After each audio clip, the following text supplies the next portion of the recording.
अस्सलामुअलैकुम।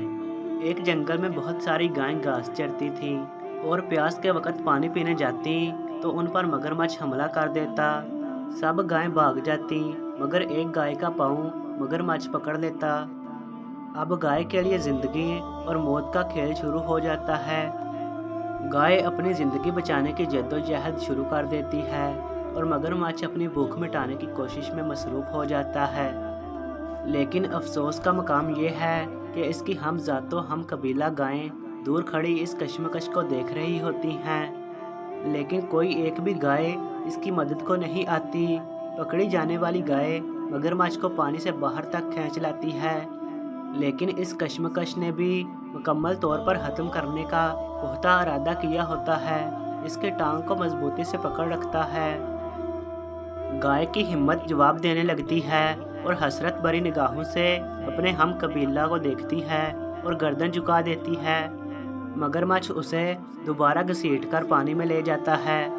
वो एक बार फिर उम्मीद भरी नज़रों से दूर खड़ी अपने दोस्तों और रिश्तेदारों की तरफ देखती है जिनके साथ वो हर रोज़ पानी पीने आती थी।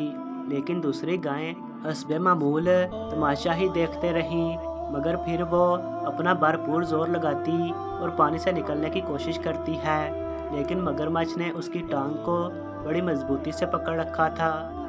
लेकिन गाय भी इरादा कर चुकी थी कि उसने खुद को हालात के रहमो करम पर नहीं छोड़ना। लेकिन ताकतवर मगरमच्छ के आगे वो हिम्मत हारने लगी। मगरमच्छ उसे आहिस्ता आहिस्ता गहरे पानी में ले जाने लगा। लेकिन यहाँ पर कुदरत अपना खेल शुरू कर देती है।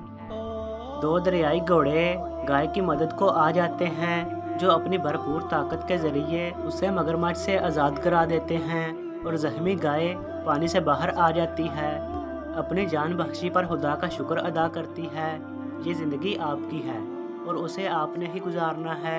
लोग सिर्फ तमाशा ही होते हैं। हालात से लड़ना इंसान ने खुद होता है। ज़िंदगी की जंग अकेले लड़ना पड़ती है। लोग सिर्फ मुबारकबाद देने या सिर्फ तारीफ़ करने के लिए आते हैं। उन्हें इस बात से कोई गर्ज नहीं होती कि मरने से पहले ये किन हालात से गुज़र रहा था, या वो अपनी ज़िंदगी में कितनी मुश्किल और अज़ियतनाक लड़ाई लड़ रहा था।